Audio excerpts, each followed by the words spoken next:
Ona ni jambo lililo jema na la thamani kubwa zaidi. Ulisikia neno ambalo Bwana amelikusudia jioni hii leo. Na ni wakati mzuri tena wa kuweza kupiga hatua nyingine ya kiroho, kuweza kuwa na matarajio yaliyo mema zaidi, kuweza kuwa na matumaini ya baraka, kuwa na matumaini ya ushindi na upenyo pande zote. Na jioni hii leo ni jioni yako. Jioni hii leo ni jioni yangu. Jioni hii leo ni jioni ya mtembeo wa kimungu kwa upya. Ni jioni ya kutembelewa na Mungu. Ni jioni ya kutembelewa na kibali cha Bwana. Ni jioni ya kutembelewa na ukuu wa Mungu. Siku hii ya leo Bwana anahitaji akurejeshe tena kwenye ulisi. Akurejeshe tena kwenye miliki yako. Akurejeshe tena kwenye mpango na kusudio kamili ambalo Bwana tokea kuumba kwa misingi ya dunia alikukusudia. Na siku hii ya leo neno ambalo Bwana amenipa kusema na wewe, nimenipa nafasi ambayo nimesimama na wewe kwa ujasiri mkubwa nikizungumza habari hizi. Siku ya leo liko neno ambalo Bwana ameweka kinywani mwangu. Neno hilo nazungumza hilo kiburi cha uzima.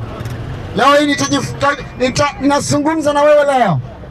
Neno hilo ni neno mahususi, ni neno la kipekee sana ambalo kupitia neno hilo litakufanya kuwa na maamuzi yaliyo wazi mbele za Bwana. Litakufanya kuwa ni mtu ambaye ni wa kipekee mno. Kiburi cha uzima. Kiburi cha uzima. Kiburi. Kiburi ni nini? Nataka nizungumze nawe kitu cha muhimu sana. Kiburi ndicho ambacho kilimfanya Shetani, ambaye kila mahali ambako watu leo wanamkataa, kila mahali ambako watu leo wanamnena mabaya, kila mahali ambako kila mmoja anasema ninamkanyaga Shetani, lakini alikuwa ni mtu mzuri, alikuwa ni mtu wa kipekee sana, alikuwa ni malaika aliyefanywa na Mungu, alikuwa ni malaika ambaye alipewa utukufu mkubwa sana, ambaye Mungu kupitia yeye aliwekeza kipawa cha sifa. Na tunaweza kuona leo hii wengi sana watashinda kuingia mbinguni kwa sababu ya kiburi cha uzima ambacho kiko ndani yao. Na tunaweza kuona wazi kwamba Shetani amechochea, ameweka vitu viwazi ndani ya mioyo yao. Leo hii baada ya utashi fulani, leo hii unaweza kuwa na elimu fulani ambayo wengine hawajasoma, unajawa na kiburi, unajawa na majivuno, unajawa na roho fulani ya kujinua. Nataka nikwambie kwamba kama jinsi ambavyo Shetani alivyotupa juu sana, alikuwa ameinuliwa na Mungu juu sana kupita kimo cha mawingu, Bwana alimweka kuwa ni mtu wa kipekee mno. Lakini kiburi chake kilimshusha kutoka huko. Alikuwa ni kerubi mwenye kutua mafuta kama maandiko yanavyo. Alikuwa ni mtu maalumu, alikuwa ni mtu special. Aliongoza kipindi cha sifa mbinguni, aliongoza wateule wa Bwana mbinguni. Malaika mbinguni walinama na kusujudu kwa sababu ya mwangaza aliyokuwa nao, kwa sababu ya uzuri aliyokuwa nao, kwa sababu ya utukufu aliyokuwa nao, kwa sababu ya mambo makubwa ambayo Mungu aliyaweka ndani yake. Lakini kiburi cha moyo wake kilimshusha kutoka huko. Bwana asifiwe. Ninazungumza na wewe juu ya kiburi cha uzima. Tuna watu wengi ambao watuzunguka kila mahali. Leo ukizungumza nao kwa habari njema za Yesu Kristo, ukizungumza nao kwa habari za ufalme wa Mungu, anasema haiwezekani Bwana. Kijana mdogo kama mimi nianze kuhangaika na Yesu? Kijana mdogo kama mimi nianze kuhangaika huku na kule? Nataka nikwambie ni kiburi chako tu. Ni kiburi cha moyo wako tu kimekudanganya. Aizo unajiona ni mzuri, ni kweli. Mungu amekufomu kwa namna hiyo ulio nayo, ni kwa ajili ya utukufu wake. Mungu amekutengeneza namna hiyo kwa ajili ya kutimiza mapenzi yake duniani. Kiburi chako kinainuka ndani yako, unajiona ni mzuri unapotembea, unajiona ni mtu wa thamani, unajiona kwa ni mtu ambaye ni elimu fulani, umesoma na degree, una PhD, wewe ni profesa huko mahali popote pale. Lakini nataka nikwambie jioni ya leo, msaada wa Bwana unahitajika ndani yako. Bado tumaini la Mungu anahitaji aliweke ndani mwako. Nataka nikwambie ni jambo zuri sana la kuwa wazi, ni jambo zuri sana la kuweza kuelewa. Kiburi cha moyo wako ndicho ambacho kitakufanya uende kukaa mahali pabaya sana, mahali ambako hapakuandaliwa kwa ajili yako, bali paliandaliwa kwa ajili ya yule ambaye aliinuka. Maandiko yanasema Shetani aliinuka kwa sababu ya mwangaza aliyokuwa nao. Shetani aliinuka kwa sababu ya uzuri aliyokuwa nao. Shetani aliinuka na kusema kwamba ninajua wazi kwamba mahali ambako niliko mimi ni sehemu ambayo iliandaliwa kwa ajili yangu. Nataka nikwambie kwamba Mungu alimweka Shetani ili kwamba kupitia yeye watu abarikiwe, watu wainuliwe, watu wamtukuze. Lakini kiburi cha moyo wake kilipoinuka ndani yake, akashawishi miongoni mwa kundi wa malaika walioko mbinguni kwamba wapigane na Mungu. Lakini kuna kitu ambacho kilitokea aliposhawishi namna hiyo. Mungu akasema, kama vile mimi Mungu niishivyo, hakika yako hautaketi katika mlima huu. Kitabu kile cha Ufunuo Yohana, tulisha Mungu anatusomea pale Ufunuo Yohana ile sura ya 12 mstari wa 7.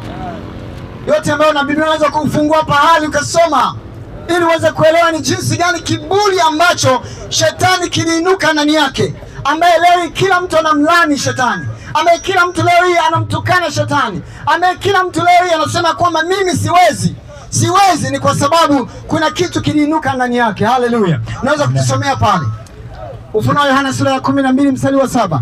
Nalo neno la Mungu linasema kama ifuatavyo. Ndio. Kulikuwa na vita mbinguni. Ndio. Mikaeli na malaika zake wakapigana na yule joka. Yes. Yule joka naye akapigana nao pamoja na malaika zake, nao hawakushinda. Yes. Wala mahala pao hapakuonekana tena mbinguni. Kulikuwa kuna vita mbinguni. Mungu alitengeneza vita ili kwamba yule aliyeasi atupwe, aondolewe kule, kwa sababu ya yale aliyokuwa ameyafanya yasiyokuwa ya kawaida, yasiyo ya kiungu. Mungu akasema haiwezekani. Hauwezi kuketi kwenye mlima huu, hauwezi kukaa katika enzi yangu, hauwezi kukaa katika miliki yangu. Na hatimaye vita ile ilipotokea, malaika Mikaeli pamoja na jopo la wengine wa malaika wakaungana namna hiyo kushindana kufanya vita na malaika walioasi, wakaingia kwenye upande wa adui wa shetani.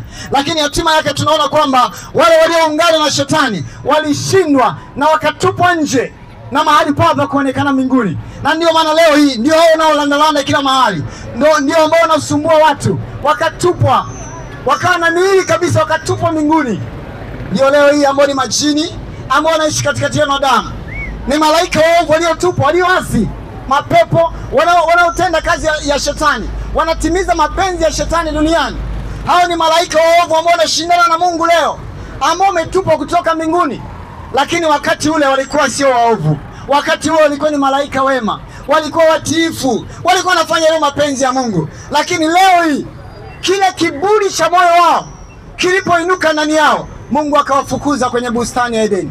Mungu akawafukuza kwenye Edeni ya Mungu. Mungu akawafukuza kwenye kusudio ambalo Bwana liliweka ndani yake. Sina muda wa kutosha zaidi kuelezea habari hizi. Kiburi ndicho ambacho kilipotangulia, anguko likatokea. Ndio maana tunaona kwamba kupitia kiburi, tukisoma katika nukuu mbalimbali za maandiko, tunamkuta mtu mmoja anaitwa Esther. Esther, mtu huyu kabla hajamilikishwa ufalme, kabla hajamilikishwa enzi yake ya kuitwa malkia, kuna mtu ambaye alikuwa amesimama katika nafasi ya mfalme, ambaye alikuwa ni malkia, anaitwa Vashti. Wakati ule mtumishi, wakati ule ambao sherehe ile imeandaliwa, wakati ule ambao sherehe imeandaliwa kwa ajili ya watu, na mfalme anasema, ninatamani nimuite mke wangu hapa, muone jinsi alivyo mzuri, muone jinsi anavyopendeza, muone jinsi anavyovutia. Lakini Vashti akasema haiwezekani, kwa sababu ya kiburi alichokuwa nacho. Akafikiri labda yeye mwanamke ni bora zaidi kuliko wengine, akaona labda yeye yuko vizuri zaidi kuliko watu wengine. Lakini kiburi cha moyo wake kilimnyang'anya nafasi ambayo Mungu aliweka ndani yake. Lakini mtu mwingine ambaye tunamwangalia leo kama kioo, mtu huyu nyakati 7 zilipita juu yake, lakini kiburi cha moyo wake tu kilimuondoa katika ufalme. Akaishi katika dunia kama wanyama, akaishi kama watu wa ajabu, akaishi kama watu wengine ambao leo hii unaweza kumzania kama mfalme awezaje kufanya jambo hili. Nataka nikwambie leo, kiburi kinaweza kukunyang'anya uzima. Leo hii unaweza kusema siko tayari kumpokea Yesu kwa sababu una mali ulizo nazo, unajidanganya namna hiyo, kwa sababu ya magari ulio nayo, kwa sababu ya vyombo vya kisasa ulivyo navyo, kwa sababu ya mume mzuri uliyekuwa naye, kwa sababu ya furniture mbalimbali ulizo nazo, kwa sababu ya unaonekana ni mzuri unapotembea, unaonekana una maarifa kwa sababu una utashi, una elimu fulani umesoma. Nataka nikwambie, kiburi cha moyo wako, kiburi cha moyo wako kimekudanganya. Maandiko yanasema kuna hatua moja na kuzimu, kuna hatua moja na kifo. Je, utakuwa wapi milele? Kama utakufa katika dhambi, kama utakufa katika mabaya, kama utakufa katika yale ambayo sio mapenzi ya Mungu leo, utakuwa wapi milele? Shetani ameandaliwa enzi yake ambayo ni kuzimu, mahali pa mateso ya milele na milele. Lakini pia kuna enzi ya Mungu ambao watakatifu baada ya maisha haya watakwenda kuketi pamoja naye katika enzi hiyo ambayo ni mbinguni au paradiso. Nataka nikwambie, tunaposoma kwenye kitabu kile cha Danieli sasa, Danieli ile sura ya 4, kitabu cha Danieli ile sura ya 4, Danieli ile sura ya 4, tunamzungumzia mtu mmoja hapo aitwaye Nebukadreza. Danieli ile sura ya 4. Tutakwenda kusoma katika kitabu cha Danieli sura ile ya 4 tukianza mstari wa 19. Yes. Nalo neno la Mungu linasema kama ifuatavyo: ndipo Danieli aliyeitwa jina lake Belshaza akashangaa kwa muda, na fikra zake zikamfadhaisha.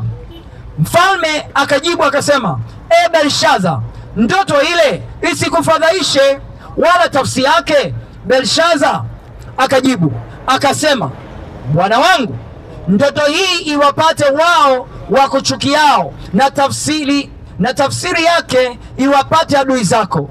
Ule mti uliouona uliokuwa ukawa na nguvu, mrefu wake ukifika mpaka mbinguni na kuonekana kwake mpaka dunia yote, ambao majani yake yalikuwa mazuri na matunda yake mengi, na ndani yake chakula cha kutosha wote, ambao chini yake wanyama wa kondeni waliokaa na ndege wa angani waliokuwa na makao yao katika matawi yake. Ni wewe, mfalme, uliyekuwa na kupata nguvu, maana ukuu wako umekuwa na kufika mpaka mbinguni, na mamlaka yako imefika mpaka mwisho wa dunia. Tena kwa kuwa mfalme aliona mlinzi, naye ni mtakatifu, akishuka kutoka mbinguni akisema,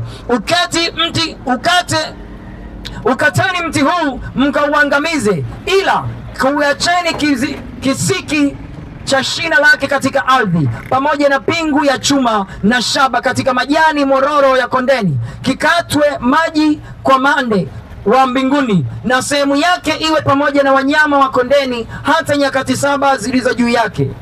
Tafsiri yake ni hii, mfalme, nayo ni amri yake aliye juu iliyomjia bwana wangu mfalme, ya kuwa utafukuzwa mbali na wanadamu, na makao yako yatakuwa pamoja na wanyama wa kondeni, nawe utalazimishwa kula majani kama ng'ombe, nawe unatiwa maji kwa umande wa mbinguni, na nyakati 7 zitapita juu yako, hata utakapojua ya kuwa aliye juu ndiye anayemiliki katika ufalme wa wanadamu, naye humpa yeye amtakaye awaye yote. Haleluya.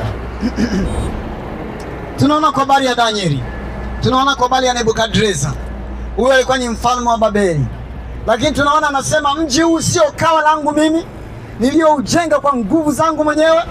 Ndivyo hata wewe leo unaweza kuona kiburi ukasema, huu mji sio wa kwangu mwenyewe, huu nimejenga kwa nguvu zangu. Nataka nikwambie, nguvu ulizo nazo, ufahamu ulio nao umetoka kwa Mungu. Na kwa sababu hiyo sasa, kiburi chako kikiondolewa ndani yako, utafanya leo mapenzi ya Bwana. Kiburi kilimfukuza shetani kwenye Adeni ya Mungu. Kiburi kilimfanya shetani akose mafao ya kineema ambayo Mungu aliandaa kwa ajili yake. Nataka nikwambie leo, kiburi cha uzima ndicho kinachomfanya kahaba aone kwamba siku bado zipo ni nyingi mno. Kiburi cha uzima ndicho kinamfanya mzinzi aone kwamba yeye bado ana nafasi ya kufurahia maisha. Kiburi cha uzima ndicho kinachomfanya msengenyaji aone kwamba mdomo aliyoumbia Mungu aliyomuumbia mdomo ule ni mdomo wa kuongea maneno ya uongo. Kiburi cha uzima ndicho kinamfanya mtu aone kwamba yeye ana nafasi bado ya kuendelea kutamba na kujigamba kwa mambo aliyo nayo. Kiburi cha uzima ndicho kinamfanya mtu awe ni mtu ambaye ana thamani katika ulimwengu tulio nao, lakini ndani yake anaona nayo thamani. Nataka nikwambie leo, aiza kiburi chako ndicho ambacho kimeondoa furaha ulio nayo. Aiza kiburi chako ndicho kimemfanya Mungu awe mbali na wewe. Nataka nikwambie, kama jinsi ambavyo kiburi cha shetani kilimshusha kutoka kule juu alipokuwa, akasahaulika kwamba aliwahi kuingia mbinguni. Na ndiyo maana leo hii, kama jinsi ambavyo tai alivyo juu sana, Mungu amemuumba anaweza kwenda kilomita nyingi zaidi, na akiwa huko juu kwenye kima cha mawingu ana uwezo kuona kitu kidogo sana kilicho katika uso wa ardhi. Hali kadhalika pia ni sawa na mtu aliyestawi ambaye ndani mwake kuna kiburi, anajiona ameinuka, anajiona na mwangaza, anajiona nao vitu vingi zaidi ambavyo wengine hawana, anajiona anaweza kusafiri, anaona anaweza kupigiwa sauti mahali popote pale. Nataka nikwambie jambo la muhimu sana la kuweza kuzingatia leo. Fanya hatua ya kumkaribia Bwana. Kiburi ambacho kilikuwa kiko ndani yako kiondolewe. Ufanye kuwa mkamilifu, ufanye kuwa mtakatifu, kwa maana mbinguni watakatifu pekee ndio watakaomuona Bwana. Ndiyo maana shetani hana nafasi ya kuingia kwenye uzima wa milele, hana nafasi kuingia mbinguni. Anajua uzuri ulioko mbinguni, kwa sababu aliwahi kuishi pale, aliwahi kukaa pale, akaona enzi yake pale. Anajua uzuri ulioko pale. Alipewa jina zuri sana kama mwana wa alfajiri, kama vile ambavyo nyota ya alfajiri inavyoonekana inang'aa kwa mwangaza wake. Alikuwa na jina hilo kwa sababu alikuwa na upeo wa kuona mambo mengi, alikuwa na upeo wa kutambua mambo mengi kama vile Mungu ajuavyo. Na ndiyo maana sasa siku hii ya leo Bwana ametupa nafasi ya kuzungumza na wewe. Uondoke katika kiburi ulichokuwa nacho, ukubali kumpokea Yesu. Nataka nikwambie, mwili ulio nao dakika chache, muda wote ni udongo, unaweza kusaulika na kumbukumbu lako likapotea kama uliwahi kuishi duniani. Ni wangapi ambao walikuwa ni wazuri, wako wapi leo? Ni wangapi ambao walikuwa ni matajiri, wako wapi leo? Ni wangapi walikuwa na majumba makubwa, wako wapi leo? Ni wangapi ambao walikuwa na umiliki wa vitu mbalimbali, wako wapi leo? Nataka nikwambie leo, Bwana amekupa nafasi kulisikia neno hili. Bwana amekupa nafasi ya kuweza kutathmini maisha yako. Bwana amekupa nafasi ya kuweza kuangalia msimamo wako. Bwana amekupa nafasi ya kuweza kutengeneza njia ya kuweza kuingia kwenye uzima wa milele. Bwana ni mwaminifu kabisa. Bwana ni wa kipekee kabisa. Haijalishi uko wapi leo, haijalishi uko kwenye mazingira gani, Bwana anahitaji ang'oe hiyo nguvu iliyowekwa ndani yako ya kiburi. Ndiyo maana ni jambo zuri zaidi. Kama ni mwimbaji ni jambo jema. Shetani alikuwa ni mwimbaji mzuri, na hivyo kiburi cha moyo wake kikamuondoa kwenye enzi ya Mungu. Naweza kuwa ni mwimbaji, ni kweli kabisa, ni vizuri, lakini baada ya kipawa hicho Mungu ameweka ndani yako, kiburi kinainuka. Wengi tunaomba ni waimbaji, vipawa vivyo vinawafanya kuwa na sauti nzuri, wanaimba kwa kumtukuza Mungu, lakini kiburi kinainuka ndani yao. Ninataka milioni 10, ninataka milioni 12, bila hivyo sitakuwepo, sitafanya huduma hiyo. Analinga kwa sababu ya kitu ambacho Mungu ameweka ndani yake. Nataka nikwambie siku hii ya leo ni maalumu kwa ajili yako.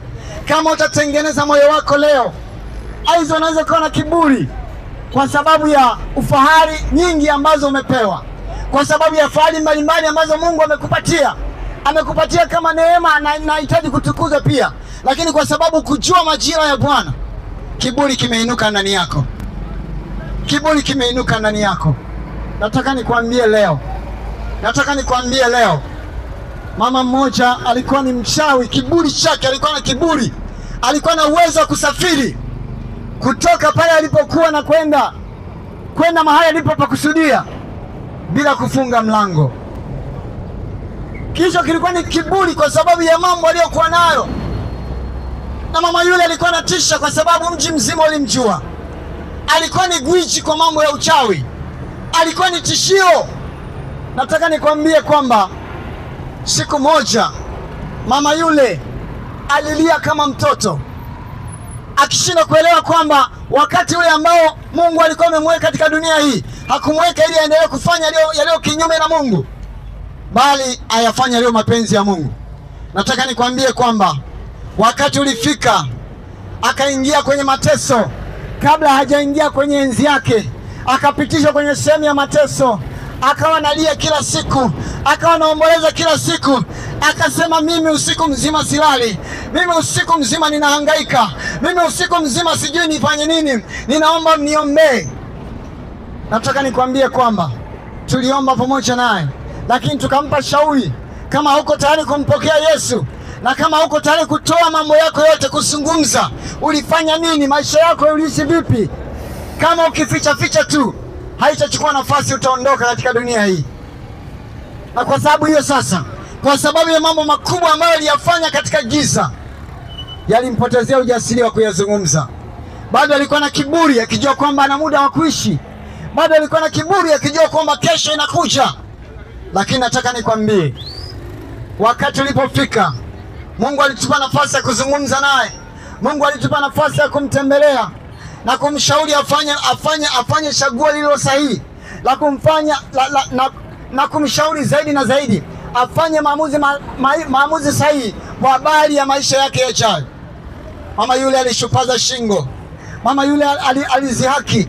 Akasema, na mimi ninayo sehemu ya kuabudu. Na mimi ninayo sehemu ambayo ninamtafuta Mungu.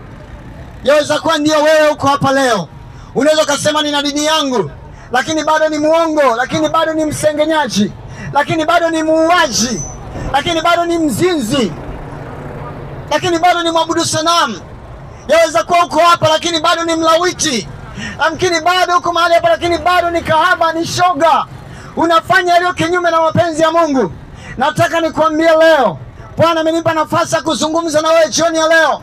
Bwana anahitaji ufanye marekebisho leo. Kile kiburi cha uzima ambacho kiko ndani yako ni kinakudanganya. Nataka nikwambie leo. Nataka nikwambie jambo la muhimu zaidi. Fanya maamuzi leo sahihi wakati ukiwa bado unao.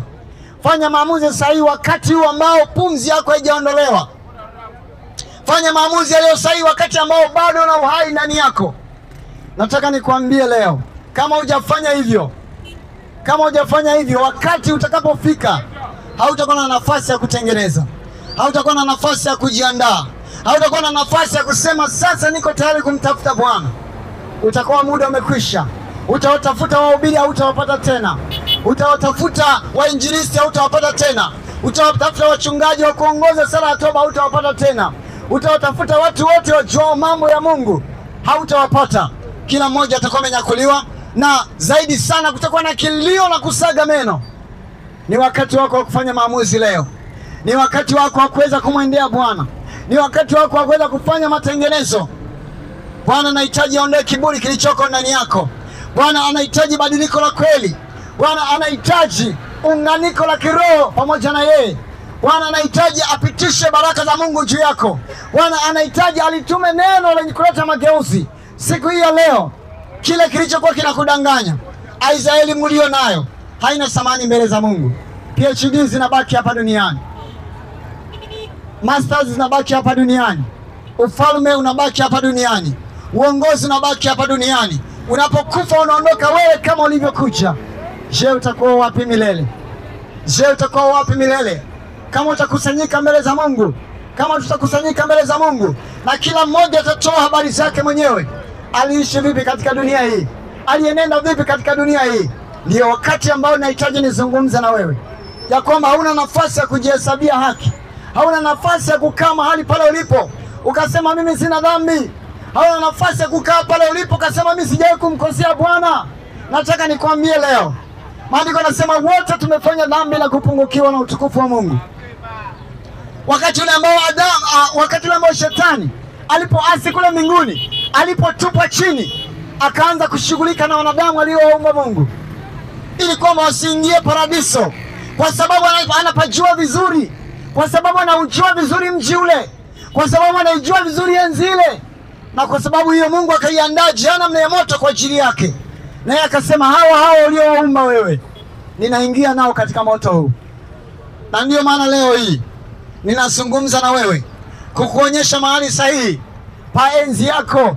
Tokea kumbe kwa misingi ya dunia paliandaliwa na Mungu kwa ajili yako. Leo hii wakati kama huu, majira kama haya, muda kama huu sasa, walisikia neno. Aiza ulikuwa na kiburi kwa sababu ya mafanikio ulio nayo. Nataka nikwambie kwamba kila kitu kinaweza kikaondolewa. Wengi tunajua kwa habari ya Ayubu. Alikuwa ni tajiri, lakini vyote viliondolewa kwa sababu hakuwa na kiburi mbele za Bwana. Mungu alirudisha maradufu juu ya vitu vyote vilivyokuwa vimepotea. Leo hii Bwana anakuita popote pale ulipo. Bwana anasema na moyo wako. Bwana anasema na maisha yako. Kiburi cha moyo wako kimekudanganya. Kiburi ulichokuwa nacho kimekudanganya kabisa. Nataka nikwambie siku ya leo, amua kufanya maamuzi yaliyo sahihi. Amua kufanya maamuzi yaliyo wazi. Amua kufanya maamuzi ambayo yatakuazimia kuingia kwenye uzima wa milele. Popote wakati huu alisikia neno, unasema nawezaje kufanya maamuzi yaliyo sahihi? Nawezaje kufanya maamuzi yaliyo sahihi? Maamuzi ambayo hayatamshirikisha mjomba wako, hatamshirikisha ndugu yako, hatamshirikisha mtu yote. Ni maamuzi ya kwako, kwa sababu uzima ule ambao Kristo Yesu ameuachilia ni kwa ajili ya maisha yako ya milele. Na kwa sababu hiyo sasa, mbinguni hautakwenda kwa sababu nilikuwa ninasali dini fulani. Mbinguni hautakwenda kwa sababu nilikuwa ninaishi maisha fulani, nilikuwa niko chini ya fulani, na kwa sababu sikuwa na maamuzi ya kuazimia juu ya maisha yangu. Nataka nikwambie leo, fanya maamuzi yaliyo wazi, fanya maamuzi yaliyo sahihi, ambayo itakuwezesha wewe kuhesabiwa kuwa ni mtoto wa Mungu, na kadhalika pia kuwa ni miongoni mwa wenyeji watakaoingia mbinguni. Popote pale ambako walisikia neno sahihi, unasema kiburi kilichokuwa kiko ndani yangu ambacho kinanitenga na Mungu, leo siko tayari kukifuata. Leo siko tayari kukitii. Leo siko tayari kuweza kukiangalia. Na kwa kufanya hivyo, kile kiburi kikiondolewa juu yako, Bwana anahitaji ufanyike kuwa ni mtakatifu. Bwana anahitaji ufanyike kuwa ni mtu ambaye umekamilishwa na yeye. Popote pale sasa ambako nalisikia neno sasa, popote pale ambako nalisikia neno la Mungu, unasema niko tayari kufanya maamuzi sahihi. Unasema niko tayari kumpa Yesu maisha yangu. Unasema niko tayari kuweza kutoa maisha yangu kwa Kristo. Nikupe muda huu sasa wa tafakari. Nikupe muda huu uweze kutafakari sasa. Nikupe muda huu uweze kutafakari sasa. Pumzi ambayo Mungu amekupa anahitaji uifanyie kazi ambayo ni sahihi zaidi. Pumzi ambayo Mungu ameiachilia kwako ina makusudi. Nataka nikwambie sasa, ni wakati wa wewe kufanya maamuzi yaliyo sahihi. Ni wakati wa wewe kuweza kusema kwamba nitakuwa wapi milele? Je, nikifa leo nitakuwa wapi milele? Je, nikiendelea na maisha haya hatima yake ni nini? Nataka nikwambie kwamba yote yatasahaulika, lakini neno la Bwana litasimama. Neno la Bwana litasimama. Litahukumu maisha yako. Litazungumza juu ya maisha yako. Litaonyesha wazi kwamba neno la Mungu lilizungumzwa. Neno la Mungu lilisema juu yako tarehe fulani, siku fulani. Na hivyo siku hii ya leo ni siku ya kuondoka katika kiburi. Ni siku ya kuondoka katika kiburi ambacho leo hii kinakufanya ujione kwamba wewe ni wa thamani. Wewe si wa thamani mbele za Mungu. Wewe ni kama mdudu tu ambaye anaweza kukanyagwa na ukaishia. Kiburi tu cha moyo wako ambacho kimekudanganya. Popote pale ulipo sasa, unalisikia neno la Mungu, unasema niko tayari kubadilisha maisha yangu leo. Maisha yangu ya kiburi natamani kuyaacha. Maisha yangu ya ujinga natamani kuyaacha. Maisha yangu yasiyo ya utaua natamani kuyaacha. Maisha yangu yaliyo kinyume na Mungu natamani kuyaacha. Maisha yangu ambayo yamejawa uovu, maisha yangu ambayo yamejawa na mabaya, niko tayari kuyaacha. Popote pale ambako walisikia neno hili sasa, nahitaji nizungumze na wewe sasa. Nikuunganishe pamoja na Kristo ambaye yeye pekee aliishi hapa duniani. Mwanadamu pekee alivaa umbo la kibinadamu akaishi hapa duniani bila kufanya dhambi. Na kama ukimwamini yeye leo, utafanya kuwa ni mtakatifu, na taraja lake kuu, utaishi maisha yanayompendeza yeye hapa duniani. Kabla hujapaa kwenda mbinguni, utaishi maisha ya utakatifu, utaishi maisha yanayompendeza Mungu kabisa. Dhahiri kabisa, na watu wataiona nuru ya ajabu kusema hakika huyu Mungu yuko ndani yake. Popote pale ambako upo sasa, nasema niko tayari kuweza kuunganishwa pamoja naye. Niko tayari kumpokea Yesu awe Bwana na Mwokozi wa maisha yako. Fuatana na mimi sasa. Sema maneno haya kwa bidii. Sema, Bwana Yesu, ninakuja mbele zako. Mimi ni mwenye dhambi. Kwa sababu hiyo Bwana, ninatambua wazi ya kwamba ulikufa msalabani kwa ajili yangu. Na kwa sababu hiyo leo niko tayari kuyatoa maisha yangu kwako. Bwana wa majeshi, futa jina langu kwenye kitabu cha hukumu, na liandike jina langu leo kwenye kitabu cha uzima mbinguni. Asante Bwana Yesu kwa kuniokoa. na kulikubali katika jina la Yesu, amen. Baba Mungu, katika jina la Yesu Kristo, ninaomba Bwana kwa ajili ya wote ambao wamekukimbilia wewe Bwana jioni ya leo. Wewe ni Mungu uliyesema katika neno lako, nimekukimbilia wewe ili nisiaibike, na kwa haki yako niponye. Kwa jina la Yesu Kristo, kila aliyekukimbilia wewe Bwana jioni ya leo, Bwana ninaomba ukamponye na taabu zake zote. Bwana ninaomba ukamweke huru, mbali na kiburi, mbali na majivuno, mbali na lolote lile ambalo lilikuwa si mapenzi ya Mungu. Mungu asante kwa kuwa ninaamini siku ya leo ile nguvu ya kushinda dhambi, ule uwezo wa kineema ndani yake, ule upako kwa ajili ya kumfanya awe mtu wa tofauti, ninauachilia juu yake leo. Ile nguvu ya Roho Mtakatifu ipenye ndani yake leo, ili awe ni mtu ambaye si wa kawaida, ili awe ni mtu ambaye tayari anafaa kwa ajili ya ufalme wako. Baba, ninalibariki jina lako, ninaliinua jina lako Bwana, kwa kuwa ninaamini utamfanya kuwa mwangaza, kwa kuwa utamfanya kuwa mtu ambaye ni wa kipekee zaidi sana. Bwana, weka ukuta wa moto kumzunguka pande zote, malaika wa Bwana wenye panga za makali kuwili zingire pande zote, na kumfanya awe mshindi zidi ya vita, na kumhakikishia maisha ya baraka, na hatimaye kuingia katika uzima wa milele. Asante Mungu wetu kwa mwaminifu, katika jina la Yesu tumeomba, amen. Wewe ambaye ni mgonjwa, wewe ambaye ni dhaifu, Yesu Kristo anatoa uzima bure. Yesu Kristo anatoa uzima bure. Wewe ambaye ni mgonjwa, wewe ambaye ni dhaifu, una ugonjwa ambao unakusumbua, una changamoto ambayo imekushika, ninahitaji niombe na wewe sasa. Ninahitaji nikuombee popote pale ulipo. Naweza kuweka mkono wako tu wa kuume kifuani, nitakuombea na Bwana atakutendea. Bwana atakutendea bila shaka, na zaidi sana utakuwa ni shuhuda kwa kile ambacho Mungu amekutendea. Ninahitaji niombe na wewe sasa. Baba, katika jina la Yesu Kristo, wewe Mungu unayeishi katika enzi yako ya utukufu, ewe Mungu mwenye uwezo, ewe Mungu utendee mambo makuu, ewe Mungu utendee mambo ya ajabu, kwa jina la Yesu Kristo, ninaomba Bwana jioni hiyo leo, ambako watoto wako walioko hapa Bwana, wa kike na wa kiume, tazama Bwana, walisikia neno, wamekuwa pamoja kilifuatilia neno lako e Bwana.